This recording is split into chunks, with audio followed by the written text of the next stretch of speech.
अस्सलामुअलैकुम स्टूडेंट्स। आज के लेक्चर में हम स्टार्ट करते हैं लीडरशिप एंड मैनेजमेंट का सेकंड यूनिट।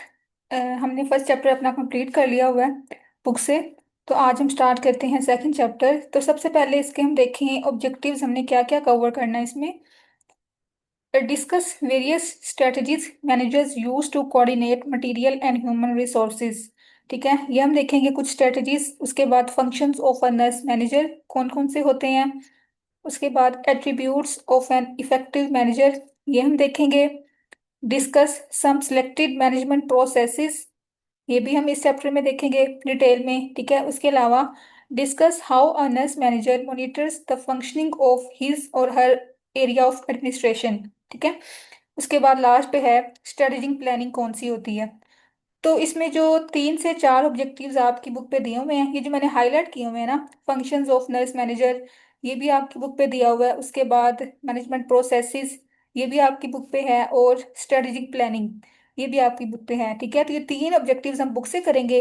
बाकी जो आपकी बुक पे नहीं है, ये मैं आपको नोट्स प्रोवाइड कर दूंगी, तो आपने अपनी बुक के ऊपर वो लिख लेने हैं या अपने नोट्स बना लेने हैं। ठीक है, तो आज हम ये कवर करते हैं जो आपकी बुक पे दिए हुए हैं ऑब्जेक्टिव्स।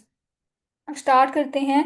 चैप्टर नंबर आपका 4 होगा लीडरशिप एंड मैनेजमेंट की बुक से, लीडिंग, मैनेजिंग एंड फॉलोइंग। ठीक है, तो सबसे पहले अगर हम देखें तो फर्स्ट पेज पे आपकी कुछ डेफिनेशंस हैं, कुछ टर्म्स हैं। जैसे हमने फर्स्ट चैप्टर में डेफिनेशंस की थी ना, इसी तरह हमने सेकंड चैप्टर में भी डेफिनेशंस कर लेनी है। यहाँ पे दो आपने अच्छे से करनी है। एक हमारे पास है लीडर की डेफिनेशन और एक है मैनेजर की। ठीक है, इसकी डेफिनेशन क्या है, इनके फंक्शंस क्या क्या होते हैं, ये हम देखते हैं। तो सबसे पहले है लीडर। अब लीडर क्या होता है, यहाँ से डेफिनेशन देखें। Leader is anyone who uses interpersonal skills to influence others to accomplish a specific goal. मतलब कि लीडर कोई भी ऐसा पर्सन जो कि अपनी इंटरपर्सनल स्किल्स को यूज करके दूसरे लोगों को इन्फ्लुएंस करता है ताकि वो एक स्पेसिफिक गोल को अचीव कर सके। ठीक है, एक स्पेसिफिक गोल को अकम्प्लिश कर सके। अब इंटरपर्सनल स्किल्स आपको पता क्या होती हैं, जो दूसरों से कम्युनिकेट करने की स्किल्स होती हैं। ठीक है, इसमें कम्युनिकेशन स्किल्स आती हैं, स्पीकिंग स्किल्स आती हैं। तो जब एक पर्सन अपनी स्किल्स को यूज करके दूसरे लोगों को इन्फ्लुएंस करता है किसी भी स्पेसिफिक गोल को अचीव करने के लिए, उसको हम कहते हैं लीडर। ठीक है, यहाँ पे अगर हम देखें तो वो अपने बिहेवियर से, पर्सनल बिहेवियर से और स्ट्रेटजीज को यूज करते हुए दूसरों को इन्फ्लुएंस करता है। ठीक है, उसके बाद अगर यहाँ पे इसके देखें फंक्शंस कौन कौन से होते हैं, तो यहाँ पे इसके 3 से 4 फंक्शन दिए हुए हैं, ये आपने कर लेने हैं। पहला फंक्शन क्या है, to achieve a consensus within the group about the goals. मतलब कि किसी भी, अब जैसे कि आपके क्लास में भी कुछ ग्रुप्स बने होते हैं जिनमें एक लीडर होता है। वो क्या करता है कि कोई भी उसने डिसीजन लेना होता है ना, तो पहले वो कम्युनिकेट करता है सारे अपने मेंबर से। ठीक है, उनका एग्रीमेंट लेता है, ओपिनियन लेता है, उसके बाद वो कोई ना कोई डिसीजन लेता है, उसको फाइनल करता है। ठीक है, तो सबसे पहला इसका फंक्शन क्या होता है, ओपिनियन लेना, कंसेंसस लेना। ठीक है, अपने ग्रुप मेंबर से। उसके बाद हमारे पास क्या है, maintain a structure that facilitates accomplishing the goals. मतलब कि जो भी उनका स्ट्रक्चर है उसके ग्रुप का, उसको मेंटेन करना। ठीक है, ताकि गोल्स को अचीव किया जा सके। और थर्ड हमारे पास क्या फंक्शन है इसका, कि सप्लाई इंफॉर्मेशन। जो भी उनके गोल्स को अचीव करने के लिए स्पेसिफिक इंफॉर्मेशन चाहिए होती है, वो सबके साथ कम्युनिकेट करता है, अपने मेंबर्स के साथ, एम्प्लॉयज के साथ। ठीक है, उनको डायरेक्शन प्रोवाइड करता है, क्लैरिफिकेशन प्रोवाइड करता है। और लास्ट पे क्या है, maintain group structure, cohesion and performance. मतलब कि वो पूरे ग्रुप को क्या है, वो यूनाइट करके रखता है, कोहेजन इसमें मेंटेन रहती है, उनकी परफॉर्मेंस को इंप्रूव करता है। तो ये सारे फंक्शंस हमारे पास हैं लीडर्स के। आगे हम देखें तो हमारे पास क्या है, मैनेजर। अब मैनेजर क्या होता है, ऐसा इंडिविजुअल जो कि ऑर्गेनाइजेशन की तरफ से एम्प्लॉय हुआ होता है। ठीक है, उसको ऑर्गेनाइजेशन ने हायर किया होता है, उसको उसके पास प्रॉपर रिस्पॉन्सिबिलिटी होती है, अकाउंटेबिलिटी होती है, अथॉरिटी होती है। ठीक है, ये डिफरेंस है। ये हमारे पास क्या था कि ये पर्सन अपनी इंटरपर्सनल स्किल्स को यूज करके दूसरे लोगों को इन्फ्लुएंस करता है, लेकिन जो मैनेजर है ना, वो ऑर्गेनाइजेशन की तरफ से एम्प्लॉयड होता है और इसके पास 3 चीजें होती हैं, ये आपने याद करनी है। अथॉरिटी, ठीक है, उसके बाद क्या है, रिस्पॉन्सिबिलिटी, अकाउंटेबिलिटी एंड पावर, जो कि डिफाइन होती है ऑर्गेनाइजेशन की तरफ से। ठीक है, हालांकि इसके पास भी स्किल्स होती हैं, इंटरपर्सनल स्किल्स होती हैं, लेकिन इसमें जो मेन इंपॉर्टेंट बात आपने याद करनी है, वो ये 4 पॉइंट्स, 4 कैरेक्टरिस्टिक्स होती हैं। ठीक है, उसके बाद अगर हम देखें तो इसके फंक्शंस कौन कौन से होते हैं मैनेजर के। सबसे पहला फंक्शन है क्लैरिफाई द ऑर्गेनाइजेशनल स्ट्रक्चर। ठीक है, इसने पूरे स्ट्रक्चर को क्लैरिफाई करना होता है, उसको मेंटेन करना होता है। उसके अलावा choose the means by which to achieve goals. बाकी उसने सारा जो भी सोर्सेज चाहिए होते हैं, जो भी मटेरियल चाहिए होता है गोल्स को अचीव करने के लिए, वो इसने सिलेक्ट करने होते हैं। उसके बाद टास्क को कोऑर्डिनेट करना होता है, असाइन करना होता है एम्प्लॉयज़ के साथ, ठीक है, उनको मोटिवेट करना होता है, और लास्ट पे क्या है, उनको फीडबैक देना होता है, ठीक है, और इवेलुएशन करनी होती है। तो ये हमारे पास फंक्शंस थे मैनेजर के। अब आपने यहाँ से डेफिनेशन करनी है, इनके फंक्शंस करने हैं, और अगर एमसीक्यूज आ जाता है ना कि अगर एक पर्सन के पास अथॉरिटी है, रिस्पॉन्सिबिलिटी है, पावर है, तो वो मैनेजर होगा या लीडर होगा, ठीक है, तो वो हमारे पास क्या है, मैनेजर है। यहाँ से आपने ये एमसीक्यू मार्क कर लेना है। उसके बाद अगर हम देखें तो यहाँ पे कुछ और डेफिनेशंस हैं। लीडरशिप की दो टाइप्स दी हुई हैं, एक हमारे पास होती है फॉर्मल और एक होती है इनफॉर्मल, ठीक है। अगर हम फॉर्मल को डिफाइन करें तो ये वही है, इसमें मैनेजर की बात आ जाती है कि फॉर्मल लीडरशिप ऐसी होती है जो कि ऑर्गेनाइजेशन की तरफ से उनको दी जाती है मैनेजर्स को, ठीक है। जैसे अब यहाँ पे एग्जांपल दी हुई है, हमारे पास नर्स मैनेजर है, सुपरवाइजर्स होते हैं, केस मैनेजर होते हैं। ये ऑर्गेनाइजेशन की तरफ से एम्प्लॉयड होते हैं, इनके पास प्रॉपर अथॉरिटी होती है, रिस्पॉन्सिबिलिटी होती है। इनकी जॉब डिस्क्रिप्शन की बेस पे इनको ये अथॉरिटी दी जाती है, ठीक है। और इसके अलावा अब यहाँ पे ये भी लिखा हुआ है कि फॉर्मल लीडरशिप जो है वो डिपेंड किस पे करती है, पर्सनल स्किल्स पे भी डिपेंड करती है, उनकी जो भी इंटरपर्सनल स्किल्स है उन पे भी डिपेंड करती है। लेकिन इसमें जो मेन पॉइंट क्या है कि इसमें अथॉरिटी होती है उनके पास, और पोजीशन होती है, पावर होती है, जो कि ऑर्गेनाइजेशन की तरफ से उनको री की जाती है। बाकी आपने इसमें एग्जांपल कर लेनी है, नर्स मैनेजर या केस मैनेजर। उसके बाद जो सेकंड टाइप हमारे पास है इसकी लीडरशिप की, वो है इनफॉर्मल लीडरशिप। इनफॉर्मल लीडरशिप में क्या होता है कि कोई भी ऐसा पर्सन जो कि अपनी स्किल्स को यूज करके, अपने नॉलेज को यूज करके, अपने एक्सपीरियंस को यूज करके दूसरे लोगों को इन्फ्लुएंस करता है, ठीक है। ये इसमें भी वही जो हमने पढ़ा, लीडरशिप में, लीडर्स में इसकी क्वालिटीज आ जाती हैं, जैसे कि एक नर्स, कोई भी स्टाफ नर्स है जो कि अपनी थॉटफुल आइडियाज से दूसरों को इन्फ्लुएंस करती है, दूसरों से सही वो काम ले सकती है, ठीक है, अपने नॉलेज की बेस पे, अपने स्टेटस की बेस पे। तो ये आता है इनफॉर्मल लीडरशिप के ऊपर, मतलब इसमें कोई मैनेजमेंट की तरफ से, कोई ऑर्गेनाइजेशन की तरफ से कोई भी अथॉरिटी या उसमें नहीं उसको प्रोवाइड की जाती, लेकिन वो अपनी स्किल्स से जो है ना वो ये अपना जो फंक्शन है वो परफॉर्म कर रही होती है, ठीक है। उसके बाद अगर यहाँ से हम देखें तो जो इसका की पॉइंट है, जो फॉर्मल लीडरशिप है वो किस बेस पे होती है, अथॉरिटी की बेस पे और पोजीशन की बेस पे, ठीक है। एग्जाम्पल हमारे पास है नर्स मैनेजर। और जो इनफॉर्मल लीडरशिप है वो किस बेस पे होती है, पर्सनल स्किल्स की बेस पे, ठीक है, उसके नॉलेज और स्टेटस की बेस पे और कन्विंसिंग आइडियाज की बेस पे। ये आपने अपने बुक के ऊपर लिख लेने हैं, ठीक है। और इसमें कोई भी नर्सिंग स्टाफ आ सकता है, कोई भी पर्सन आ सकता है, एम्प्लॉय आ सकता है, किसी भी ऑर्गेनाइजेशन का, किसी भी हॉस्पिटल का, ठीक है। तो ये हमारे पास थी इसकी, इसका डिफरेंस था फॉर्मल और इनफॉर्मल लीडरशिप का। आगे हम देखें तो मोस्ट इंपॉर्टेंट क्वेश्चन है इस चैप्टर का, लीडरशिप थ्योरीज कौन कौन सी हैं। जैसे हमने पढ़ी थी ना लास्ट चैप्टर में ऑर्गेनाइजेशनल थ्योरीज, इसी तरह हमारे पास लीडरशिप थ्योरीज हैं। इसकी आगे दो कैटेगरीज हैं, एक होती है हमारे पास ट्रेडिशनल लीडरशिप थ्योरीज, और एक होती हैं कंटेम्परेरी थ्योरीज, ठीक है। इनके आगे फर्दर सब डिविजन्स हैं, वो हम देखते हैं वन बाय वन। तो सबसे पहले हमारे पास क्या है, ट्रेडिशनल लीडरशिप थ्योरीज। इसमें तीन आगे आती हैं फर्दर।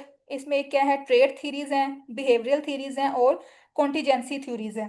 तो सबसे पहले अगर हम देखें ट्रेड थ्योरीज, अब ट्रेड थ्योरीज जो है ये क्या कहती है, इस पे डिफरेंट स्टडीज हुई थी, डिफरेंट रिसर्चर्स ने इसके ऊपर जो है वो स्टडी की थी। तो उन्होंने क्या ऑब्जर्व किया था, क्या डिस्कवर किया था कि जो लीडर्स के अंदर करेक्टरिस्टिक्स होती है ना, जो ट्रेड्स होते हैं, वो इनबॉर्न होते हैं, ठीक है, मतलब वो बाय बर्थ होते हैं उनके अंदर। तो जैसे जैसे वो आगे ग्रो करते हैं तो उनकी जो वो क्वालिटीज़ हैं वो और इंप्रूव होती हैं और इन्हांस होती हैं, तो वो लीडरशिप में उनकी कन्वर्ट हो जाती हैं, ठीक है। तो इस थ्योरी के अकॉर्डिंग जो लीडरशिप ट्रेड्स होते हैं वो इनबॉर्न होते हैं या बाय बर्थ होते हैं, ठीक है। यहाँ से अगर हम देखें तो इसके की पॉइंट्स लिखे हुए हैं, ट्रेड थ्योरीज फोकस, इसका फोकस क्या है, inborn qualities and traits make a good leader. जो इनकी क्वालिटीज होती हैं बाय बर्थ या ट्रेड्स होते हैं वही उनको एक अच्छा लीडर बनाते हैं, ठीक है। उसके अलावा यहाँ पे की आइडिया इसका क्या है कि leaders are born not made, ठीक है। वो बाय बर्थ ही उनके अंदर ऐसी करेक्टरिस्टिक्स होती हैं जो कि इनको लीडर्स बनाती हैं। उसके बाद जो हमारे पास सेकंड इसकी थ्योरी है ना वो है बिहेवियरल थ्योरी। ये इसकी ऑपोजिट है, ठीक है। बिहेवियरल थ्योरी क्या कहती है कि जो भी एक लीडर के अंदर ट्रेड्स आते हैं लीडरशिप वाले, तो वो उसको गेन करता है, वो उसको एजुकेशन के थ्रू, ट्रेनिंग के थ्रू और अपने एक्सपीरियंसेस के थ्रू जो है वो लर्न करता है, उसके बाद वो लीडरशिप में आता है, ठीक है, लीडर्स की क्वालिटीज उसके अंदर आती हैं। तो ये थ्योरी क्या कहती है कि leadership can be learn through the behaviour, ठीक है। उसके बाद हमारे पास जो थर्ड इसकी थ्योरी है, ट्रेडिशनल थ्योरी, वो है कंटीजेंसी थ्योरी। अब कंटीजेंसी की हमने पढ़ा था लास्ट चैप्टर में। कॉन्टीजेंसी क्या थी, सिचुएशन बेस्ड है, मतलब सिचुएशन की बेस पे जो लीडरशिप स्टाइल है वो चेंज होता रहता है। जो मैनेजर्स हैं, जो लीडर्स हैं, वो अपनी लीडरशिप स्टाइल को चेंज करते हैं किस बेस पे, सिचुएशंस की बेस पे, ठीक है। जैसे कि अब यहाँ पे एग्जांपल दी हुई है, कॉन्टीजेंसी थ्योरी के अकॉर्डिंग कोई भी मैनेजर जो है वो डिफरेंट टाइप्स के स्टाइल यूज कर सकता है। उसमें हमारे पास ये आगे हम पढ़ेंगे डिटेल में कौन कौन से स्टाइल्स होते हैं। यहाँ पे दो दिए हुए हैं, एक होता है अथॉरिटेरियन स्टाइल और एक होता है परमिसिव स्टाइल। अथॉरिटेरियन स्टाइल में क्या होता है कि जो मैनेजर है उसने अपने मेंबर से, अपने एम्प्लॉय से काम लेना होता है, तो वो थोड़ा प्रेशर डाल के ना फोर्सफुली जो है वो काम करवाता है। जैसे अब यहाँ पे एग्जांपल दी हुई है, एक नर्स मैनेजर है, किसी भी इमरजेंसी सिचुएशन में स्टाफ काम कर रहा है तो वो उसमें अथॉरिटेटिव स्टाइल यूज करेगी, उसमें डायरेक्शन देगी उसको, जो है ना प्रेशर और फोर्सफुली जो है वो उससे काम करवाएगी, ठीक है, एक इमरजेंसी सिचुएशन में। और जब एक हमारे पास एक प्रॉपर जो है ना वो काम सिचुएशन है, किसी को गाइड करना है, स्टाफ को गाइड करना है, किसी टीम जो है ना उसको हमने कोई इन्फॉर्मेशन देनी है, तो हम इसमें क्या स्टाइल यूज करेंगे, परमिसिव स्टाइल। परमिसिव स्टाइल क्या होता है कि इसमें हम जो है ना स्टाफ को भी इन्वॉल्व कर रहे होते हैं, पार्टिसिपेटिव स्टाइल होता है ये, उसको डिसीजन मेकिंग पावर भी दे रहे होते हैं, ठीक है।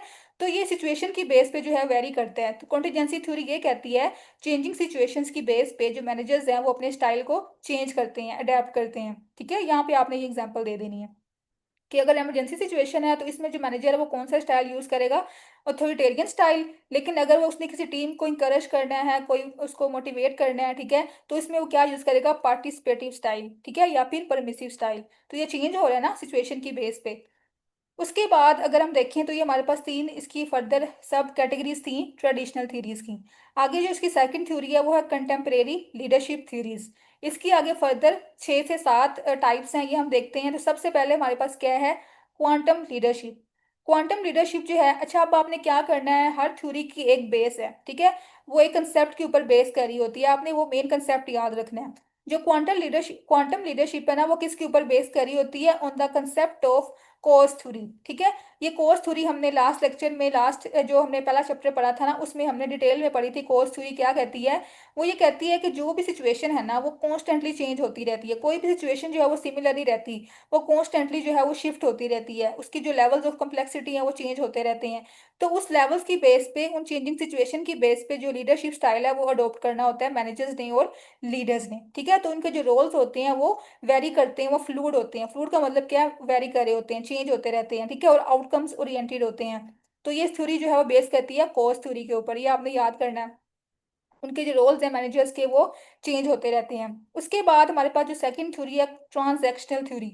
अब ये किसके ऊपर बेस करती है, it is based on the principle of social exchange theory, ठीक है। अब सोशल एक्सचेंज थ्योरी क्या कहती है कि जो भी इंडिविजुअल्स किसी भी एक्टिविटी में पार्टिसिपेट करते हैं ना, किसी भी सोशल इंटरेक्शन में एंगेज करते हैं, तो उनका मेन फोकस क्या होता है, गिव एंड रिसीव, ठीक है, गिव एंड टेक। यहाँ से अगर मैं आपको एग्जांपल दूं तो आपको समझ आ जाएगी। जैसे कि एक स्टाफ मेंबर है, ठीक है, एक स्टाफ मेंबर को एक नर्स मैनेजर ने ऑर्डर दिया है कि आपने आज ओवर टाइम लगाना है, ठीक है, आपने ओवर वर्क करना है आज के डे में। तो वो क्या कहेगी कि वो जो नर्स मैनेजर है ना वो क्या करेगी, उसको उस ओवर टाइम की बेस पे उसको एक फ्री का डे ऑफ दे देगी, ठीक है, कि आपने एक डे ऑफ कर सकते हो क्योंकि आपने ओवर टाइम लगाया आज। तो इसमें गिव एंड टेक हो रहा है ना, जो नर्स मैनेजर है उसको वो ओवर टाइम दे रही है और जो स्टाफ है वो उनसे जो है डे ऑफ ले रही है। तो इसमें गिव एंड टेक का जो फिनोमेना है ना वो अगर होता है, ठीक है। इसमें सोशल एक्सचेंज थ्योरी का कंसेप्ट आपने याद रखना है। तो इसमें लीडर्स एंड फॉलोअर्स के दरमियान में क्या होता है, एक्सचेंज प्रोसेस हो रहा होता है, ठीक है, ये आपने याद करना है पॉइंट।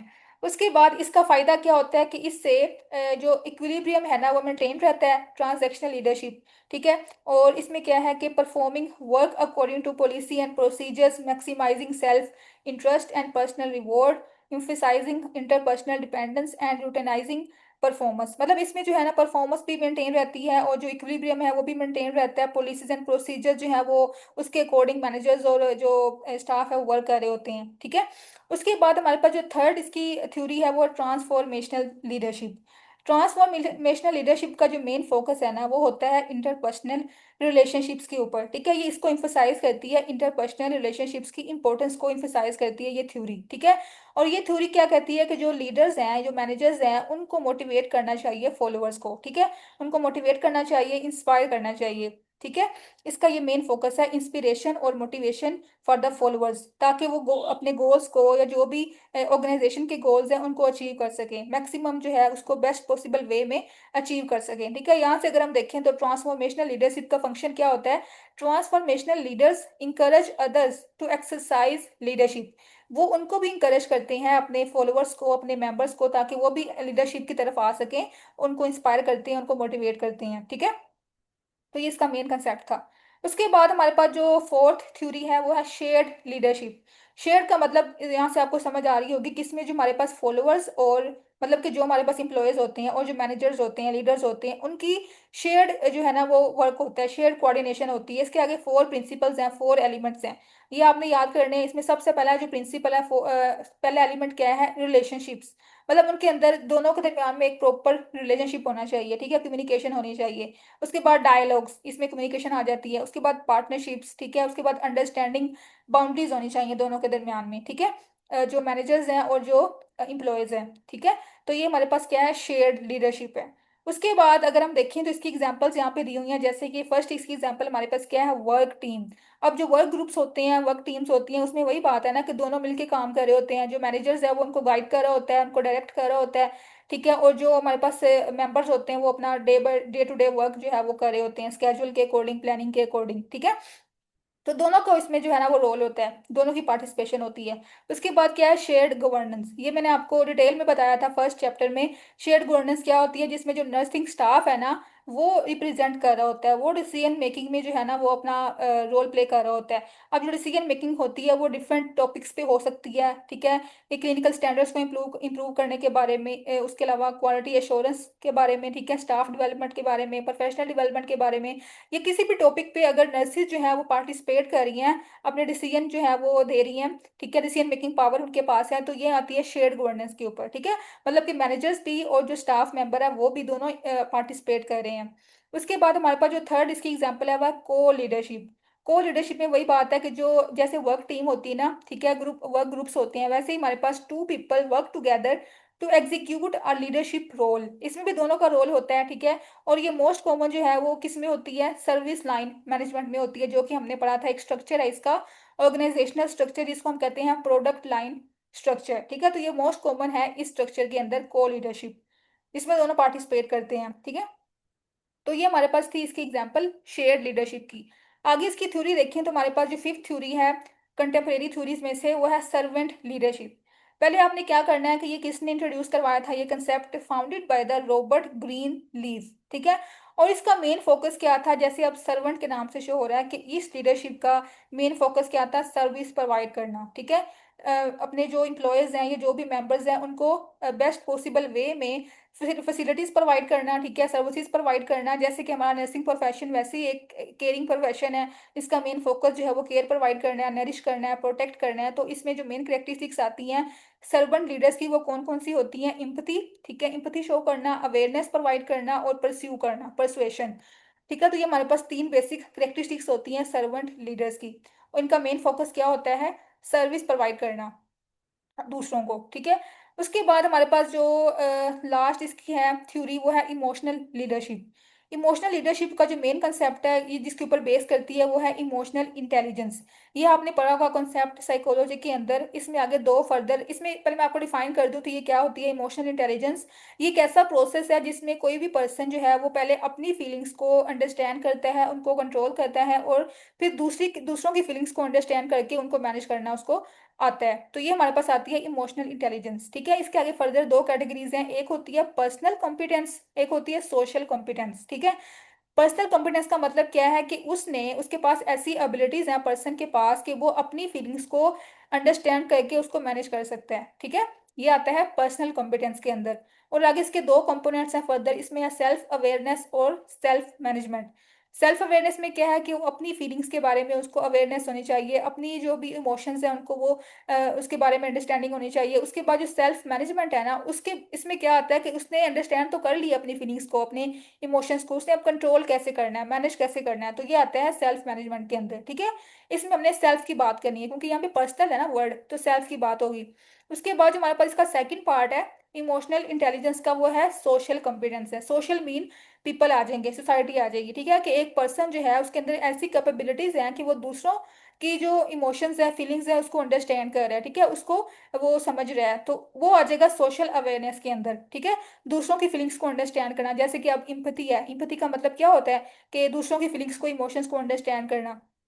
उसके बाद अवेयरनेस आ जाती है, ऑर्गेनाइजेशनल अवेयरनेस है कि जो भी मेंबर्स हैं ऑर्गेनाइजेशन के, उनके बारे में अवेयरनेस होनी चाहिए, उनकी फीलिंग्स के बारे में अवेयरनेस होनी चाहिए, ठीक है, तो ये आता है सोशल अवेयरनेस में। और दूसरा पार्ट क्या है, मैनेजमेंट, रिलेशनशिप मैनेजमेंट, मतलब उसने अंडरस्टैंड तो कर लिया, उसको अवेयरनेस है दूसरों की फीलिंग्स के बारे में, इमोशंस के बारे में, अब उसने इसको मैनेज कैसे करना है, कंट्रोल कैसे करना है, ठीक है, तो ये आता है रिलेशनशिप मैनेजमेंट के अंदर। तो ये आपने टेबल अच्छे से करना है इसमें। इसको एक्सप्लेन किया हुआ है, इमोशनल इंटेलिजेंस की दो टाइप्स हैं, पर्सनल कॉम्पिटेंस है और सोशल कॉम्पिटेंस है। पर्सनल में आगे दो हैं और सोशल में आगे दो हैं, ठीक है, आगे आपने यहाँ से दो दो एग्जांपल कर लेनी है। ये सिंपल वर्डिंग में सारा डिफाइन किया हुआ है, ठीक है। तो ये हमारे पास थी कुछ थ्योरीज, लीडरशिप थ्योरीज, ये आपने अच्छे से करनी है, ये मोस्ट इंपॉर्टेंट क्वेश्चन है, ठीक है। दो इसकी थी, ट्रेडिशनल और कंटेम्परेरी। ट्रेडिशनल की आगे तीन थी, ट्रेड, बिहेवियरल और कंटीजेंसी, और आगे जो कंटेम्परेरी है उसके आगे फर्दर सिक्स टाइप्स हैं, ठीक है, ये आपने कर लेनी है। उसके बाद अगर हम देखिए हमारा नेक्स्ट टॉपिक क्या है, ये जस्ट आपने रीडिंग करनी है इसकी, फॉलोअरशिप क्या होता है, ठीक है। फॉलोअरशिप मतलब फॉलोअर से निकला है, फॉलोअर्स, ठीक है। फॉलोअरशिप जो है इसको हम यहाँ से डिफाइन करें तो it is an interactive and complementary to leadership. जारी बात है, अब हमारे पास एक ऑर्गेनाइजेशन है, वहाँ पे एक लीड, वहाँ पे डिफरेंट लीडर्स हैं, एक लीडरशिप का पूरा प्रोसेस है, तो अगर फॉलोअर्स होंगे तो लीडरशिप होगी ना। लीडर्स जो है वो अपना जो भी उनका फंक्शन है वो परफॉर्म करेंगे, तो फॉलोअर्स का जो मेन पार्टिसिपेशन है वो बहुत इंपॉर्टेंट है। Followers is an active participant in the relationship with the leader, ठीक है, वही बात है। उसके बाद अगर यहाँ से हम देखें तो leaders can not lead without followers, उनको चाहिए होते हैं फॉलोअर्स, क्योंकि उन्होंने अपना काम करना होता है, अपनी ऑर्गेनाइजेशन को चलाना होता है, उसको प्रोसेस करना होता है, तो उनको लीडर, उनको फॉलोअर्स तो चाहिए चाहिए, ठीक है, ये मेन इंग्रेडिएंट है किसी भी ऑर्गेनाइजेशन का, ठीक है। यहाँ पे भी वो लिखा हुआ है कि जो फॉलोअर्स हैं वो पावरफुल कंट्रीब्यूटर्स होते हैं लीडर्स के साथ कंट्रीब्यूट करने में, उनके उनके साथ रिलेशनशिप बिल्ड करने में, ठीक है। उसके बाद यहाँ पे क्या है कि फॉलोअरशिप जो है वो फ्लूड होती है, चेंज होती रहती है, मतलब कि एक पर्सन जो है वो एक टाइम पे क्या होता है, फॉलोअर होता है, ठीक है, और नेक्स्ट टाइम जो है वो उसमें कन्वर्ट हो जाता है लीडर के अंदर, तो ये चेंज होता रहता है, इसका जो लेवल है वो चेंज होता रहता है, ठीक है। उसके बाद हमारे पास क्या है, यहाँ पे लिखा हुआ है कि follower must maintain credibility and trust with the leader. सारी बात है, अब उसने वर्क करना है अपने लीडर के साथ, उसको एक प्रॉपर उसके साथ ट्रस्ट बिल्ड करना चाहिए, क्रेडिबिलिटी बिल्ड करनी चाहिए, प्रॉपर जो रिलेशनशिप है वो मेंटेन करनी चाहिए, ठीक है, ताकि वो अपना दोनों जो है वो अपना प्रॉपर वर्क कर सकें, अपने गोल्स को अचीव कर सकें, ऑर्गेनाइजेशन के गोल्स को अचीव कर सकें, ठीक है। तो ये जस्ट आपने रीडिंग करनी है इसकी, फॉलोअरशिप क्या होती है, इसका क्या, फॉलोअर्स का क्या रोल होता है। उसके बाद अगर हम देखें तो यहाँ पे क्या है, कुछ गाइडलाइंस दी हुई हैं फॉलोअर्स के बारे में, ठीक है, जो फॉलोअर्स हैं उनको कौन कौन सी गाइडलाइंस को फॉलो करना चाहिए, ये जस्ट आपने रीडिंग करनी है इसकी। जैसे कि यहाँ पर लिखा हुआ है, find out what you are expected to do, मतलब कि जो फॉलोअर्स हैं उनसे, जो मैनेजर्स की क्या एक्सपेक्टेशंस हैं, क्या लीडर्स उनसे एक्सपेक्ट कर रहे हैं, वो उनको पता होना चाहिए। उसके बाद take the initiative to deal with problems, जो फॉलोअर्स हैं उनको कोई भी प्रॉब्लम आती है तो उन्होंने इनिशिएटिव लेनी है उसको प्रॉब्लम को सॉल्व करने के लिए, ठीक है। उसके अलावा जो भी उनके बॉस हैं या मैनेजर्स हैं उनको प्रॉपर डिसीजन के बारे में जो है इन्फॉर्मेशन देनी है। उसके अलावा प्रॉपर इन्फॉर्मेशन देनी है, एक्यूरेसी प्रोवाइड करनी है। उसके अलावा क्या है कि ऑनेस्ट फीडबैक जो है वो उसने लेना है अपने मैनेजर से और लीडर से, ठीक है। और बाकी इसमें क्या है कि कोई भी चेंजेस लानी है उसने ऑर्गेनाइजेशन के अंदर तो उसके लिए उसने एफर्ट करनी होती है, ठीक है।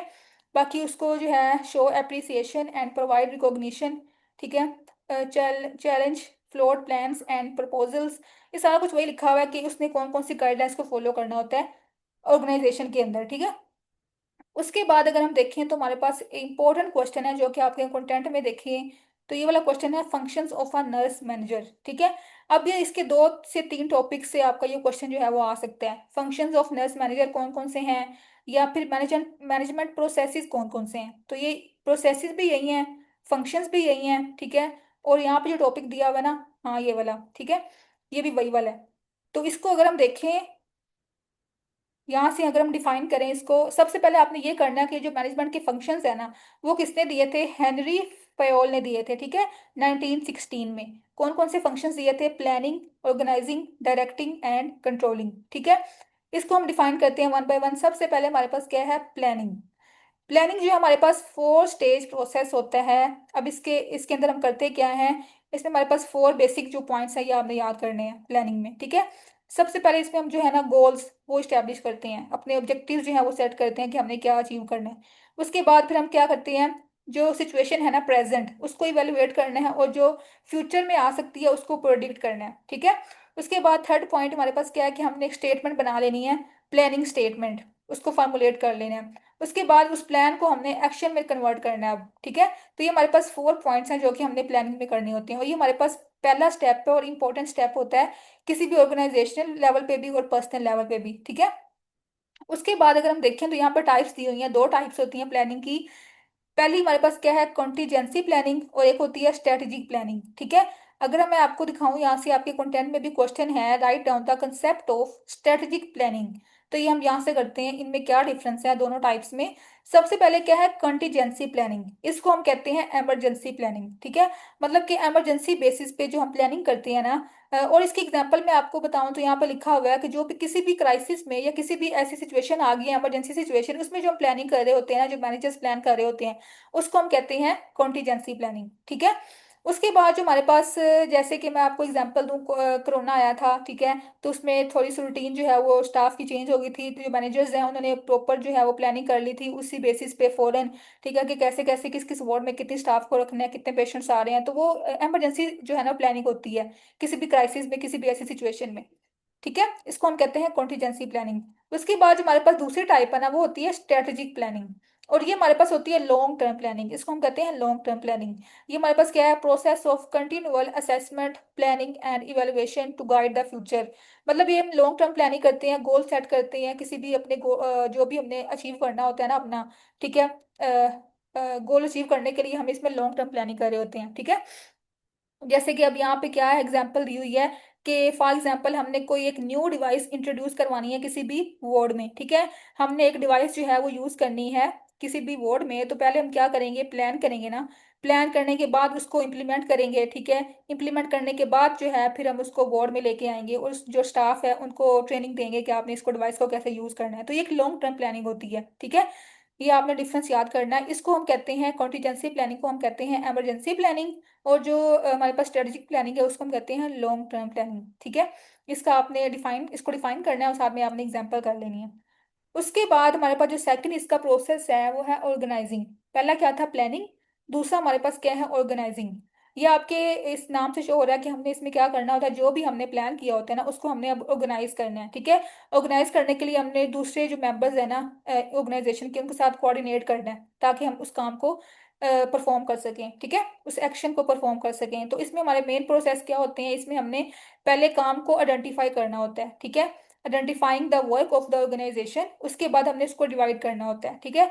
उसको डिफरेंट मेंबर्स में डिवाइड करना होता है। उसके बाद हमने चेन ऑफ कमांड को डेवलप करना होता है। अब चेन ऑफ कमांड मैंने आपको बताया था फर्स्ट लेक्चर में क्या होती है, इसमें 2 टाइप्स की अथॉरिटी होती है, स्टाफ अथॉरिटी और लाइन अथॉरिटी। तो इसमें दोनों को हमने यूज करना होता है, ठीक है, काम करवाने के लिए। उसके बाद असाइनिंग अथॉरिटी, वही बात है कि हमने अथॉरिटी असाइन करनी है, रिस्पॉन्सिबिलिटी देनी है ताकि हमने अपने जो भी गोल्स है उसको अचीव कर सकें, ठीक है। तो ये हमारे पास एक ऑन गोइंग प्रोसेस होता है जिसमें हम डिफरेंट रिसोर्सेज को यूज कर रहे होते हैं और अपना काम करवा रहे होते हैं अपने मेंबर से, ठीक है। उसके बाद हमारे पास जो थर्ड इसकी जो मैनेजमेंट प्रोसेस है ना वो क्या है, डायरेक्टिंग। डायरेक्टिंग में हमने क्या करना होता है कि हमने डायरेक्शंस देनी होती है, हमने गाइडलाइंस देनी होती हैं। जो भी ऑर्गेनाइजेशन के मेंबर्स होते हैं ना, एम्प्लॉयज होते हैं, उनको हमने डायरेक्ट करना होता है, ठीक है। इसमें हमारे पास जो बेसिक कंसेप्ट है वो क्या है, पावर। हमने क्या यूज करना है, पावर को यूज करना है, अथॉरिटी यूज करनी है, और लीडरशिप स्टाइल को यूज करके हमने डायरेक्शन प्रोवाइड करनी होती है इंप्लॉयज को, ठीक है। अब इसमें हमारे पास क्या क्या जो स्किल्स होनी चाहिए, सबसे पहले है कम्युनिकेशन स्किल्स, ठीक है। मोटिवेशनल स्किल्स होनी चाहिए और डेलीगेशन स्किल्स होनी चाहिए, तब भी हम जो है ना वो डायरेक्शन प्रोवाइड कर सकेंगे, गाइडेंस प्रोवाइड कर सकेंगे, ठीक है, अपने मेंबर्स को। उसके बाद आपने क्या करना है, फोर्थ प्रोसेस है हमारे पास कंट्रोलिंग। कंट्रोलिंग में हमने क्या करना होता है कि हमने कंपेयर करना होता है जो रिजल्ट्स, जो हमने प्लानिंग कर ली है ना, प्लानिंग करने के बाद हमने काम करवा लिया, ठीक है। अब हमने कंपेयर करना है कि जो हमने काम किया है, जो रिजल्ट्स आए हैं वो एक्चुअली, जो एक्चुअल रिजल्ट्स आए हैं और जो हमने प्रिडिक्ट किया था वो दोनों रिजल्ट मैच कर रहे हैं कि नहीं कर रहे, ठीक है। वो हमने कंपेयर, उनको कंपेरिजन करना है उनका, ठीक है। और फिर हमने इवेलुएट करना है इसके बाद, ठीक है, और फीडबैक देना है कि हमने फर्दर क्या क्या चेंजेस लेके आनी है उसके अंदर, ठीक है, आया कि हमारा जो गोल है वो अचीव हुआ है कि नहीं हुआ। तो इसमें हमने परफॉर्मेंस को जो है वो मेजर करना होता है, इवेलुएट करना होता है और फीडबैक प्रोवाइड करना होता है मेंबर्स को, एम्प्लॉयज को। ठीक है, तो ये हमारे पास चार प्रोसेसेस थे, या आपने जस्ट इनको डिफाइन करना है, और कोई एग्जांपल है, कोई एलिमेंट्स हैं, कोई इसमें प्रिंसिपल्स हैं, तो आपने वो मेंशन करने हैं। ठीक है, तो आज के लेक्चर में हमने क्या पढ़ा, आज हमने तीन ऑब्जेक्टिव्स कवर किए हैं। पहला हमारे पास क्या था, कुछ हमने थ्योरीज पढ़ी, वो इंपॉर्टेंट है, वो आपने लाजमी करनी है क्योंकि वो हमारे इस चैप्टर में आएंगे ना, हमने पहले पढ़ ली हैं। ठीक है, ये इसमें लिखनी है लीडरशिप थ्योरीज। उसके बाद हमने देखा कि फंक्शंस ऑफ नर्स मैनेजर कौन कौन से होते हैं, जिसको मैनेजमेंट प्रोसेसेस भी कहते हैं। ठीक है, तो हमारा ये क्वेश्चन भी कंप्लीट हो गया और ये भी कंप्लीट हो गया। उसके बाद हमने देखा कि जो स्ट्रेटेजिक प्लानिंग है वो क्या होती है, और जो कॉन्टीजेंसी प्लानिंग है वो क्या होती है। ठीक है, तो आज के लेक्चर में हमने ये तीन ऑब्जेक्टिव्स कवर कर लिए हैं, बाकी हमारे तीन रह गए हैं, ये हम कवर करेंगे नेक्स्ट लेक्चर में। और ये आपकी बुक पे नहीं दिए हुए, ये मैं आपको नोट्स प्रोवाइड करूंगी, तो आपने वहां से करने हैं। ठीक है, बाकी आपने पूरा रीड करना है आज का लेक्चर अच्छे से बुक से। जो भी आपका कोई क्वेश्चन हो या कुछ आपको समझ ना आया हो तो आपने ग्रुप में मुझसे पूछ लेना है। ठीक है, ओके, अल्लाह हाफिज।